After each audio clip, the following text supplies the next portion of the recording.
What's up, everybody? This is Joey. For those that don't know, my name is Snow Rock. Check me out.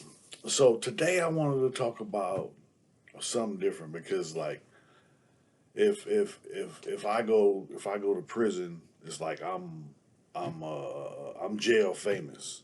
I'm ghetto famous. I'm you know what I'm saying prison famous. That's it. So I think you know what I'm saying. From what I'm led to believe, if you know what I'm saying, done, you know what I'm saying, some time, like 10 years in California prison system, you done heard about Snow Rock. And then I don't be liking to brag and all that, you know what I mean? But I've been in more fights than I can remember, and you know what I'm saying, I've been through most stuff. And I wasn't supposed to survive as a white boy riding with the Crips in prison, maximum security, level foes and all that. I wasn't supposed to survive. At one point in time I didn't think I was gonna survive, but you know, uh somebody else has a plan. I'm just here. But that's the thing. I'm still here. I've been through some things. I've been stabbed 13 times. I've been shot a couple times. I've been jumped. I've been in more fights than I can remember. I done did over 20 years of prison time in California prison system, in and out. The longest term in one stretch was 12 years and 7 months. I I had a rough ride. Uh, and this I wanted to talk about how, like, when I hit the yard, people know, you know what I mean? Because I stand out and I have to let people know as soon as I get there, you know what I mean? Just because when people see me, initially, first thing they do, hey, Wood, hey, you know what I'm saying, Skin, hey, nah, man, I'm a Crip. Don't call me that. You know what I mean? We're going to let you know right then and there. You know what I mean? So if you got a problem, you can come and deal with it. And I'm a sizable boy. I've back then I was like 245. You know what I'm saying? Solid. You know, and I wasn't running around pushing my weight around, picking on people. You know what I'm saying? Just to be picking on people. My shit was more cerebral. I was trying to get in the heads. I was trying to, if I had to put a demo down, if I had to do something, like me personally, when I was in prison, if I knew the whites were going to do something to me, I'm going to find the closest white boy with some stripes, somebody with some rank, you know what I mean? And I'm just going to take off and just with these, and I'm going to beat the brakes off of it. So I ain't got no weapon or nothing, you know what I'm saying? So I go to the hole for punk ass fist fight, whatever it is. But the way the system is set up, I go take off on a white boy, the police will swear up and down that they took off on me because I'm the white crip. So knowing this, I'm attacking, you know what I mean, whenever I feel, you know what I'm saying, it's a defense mechanism. If you know what I'm saying, let me find out you planning on doing something to me, I'm gonna do something to you first. I'm trying to survive. This is not a game. This is people die, you know what I'm saying, in prison every day. And it's an ugly place. So at this time, my mentality, I was just in survival mode because all the years I spent in prison, people talk about, you know what I'm saying, oh, I was in prison. I was in prison surviving. That's it. I wasn't doing nothing else. I wasn't hanging out. I wasn't trying to get brownie points. I wasn't trying to be nobody's friend. I was trying to survive in a real way, you know what I mean? Because the you know what I'm saying, the whites had hits out on me. You know what I mean? Put it like this. I did over 20 years in prison. I was stabbed over 13 times. But I never went PC. I never went protective custody. I never went into the sensitive needs.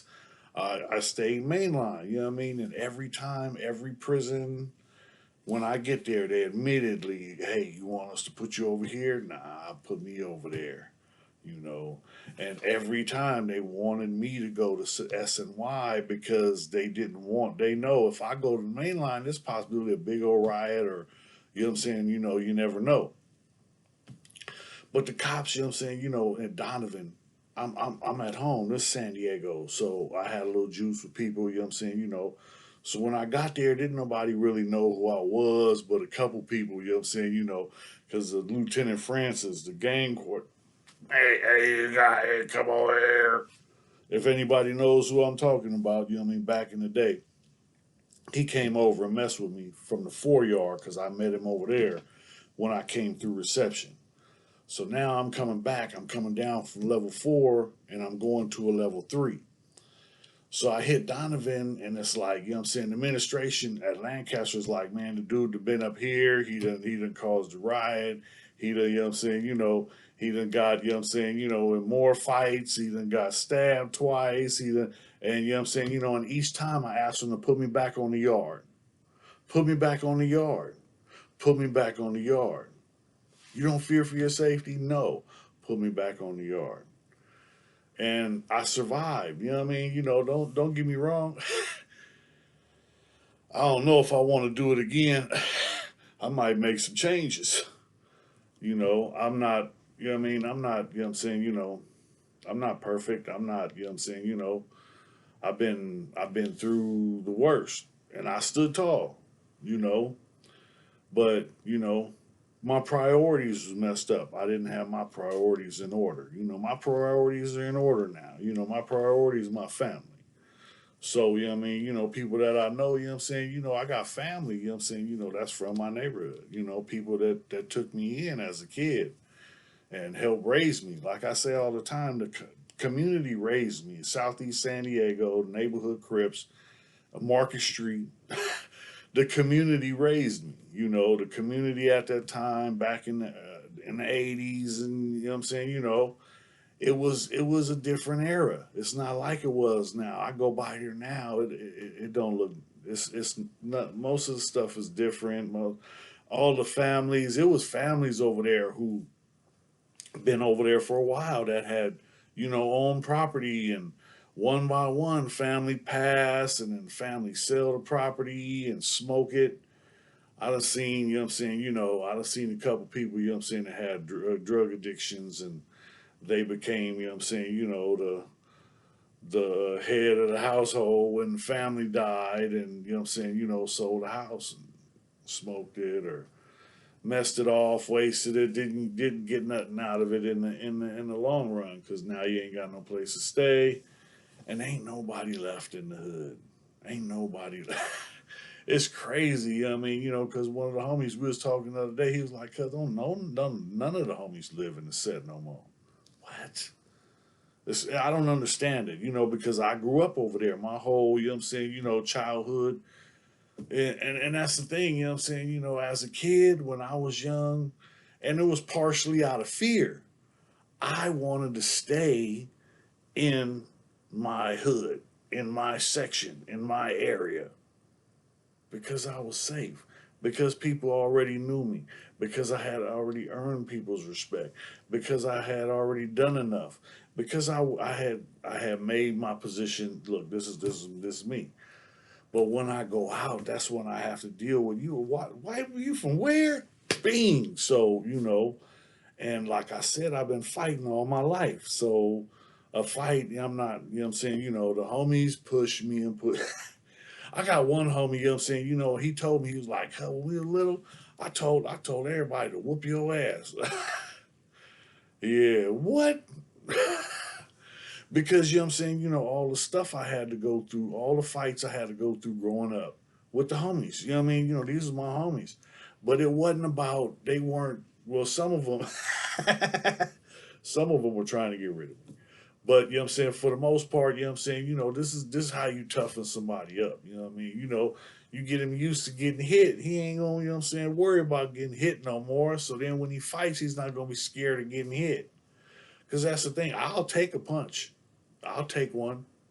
If you take one, and I'm not bragging, but ain't too many people trading punches with me. I'm not, you know what I'm saying? I just had surgery. I don't want no problems. My shit don't work right now, you know what I'm saying? But I'm just saying, it's if you know how it is, you know what I'm saying? If you grew up getting picked on and beat up and you had to fight, then you learn to, you know what I'm saying, handle yourself. And some people never did. I met people that told me that they've never been in a fight in their life. This dude was a Marine, did 4 years in the Marines as a clerk, was a high school football player, quarterback, you know what I'm saying, did all this stuff and never had one fight in his whole life, and he was 30. I don't understand that. Hey, it must be nice though. You know what I mean? It must be nice, you know. But each to his own. Everybody has to travel their own road, you know, and I traveled mine. And you know what I'm saying, you know, this is where it led me. I'm right here talking to you. Uh I'm not mad, you know what I'm saying? You know, I'm not mad. I'm grateful. I'm blessed. I woke up this morning. Somebody didn't. You know what I mean? You know, so I'm grateful, you know. Hey, if you like what you're hearing, man, hit that subscribe, hit that like, hit that share. Thanks. Appreciate you. Prison days are over, now it's time for a new start. The streets are different, gotta learn this from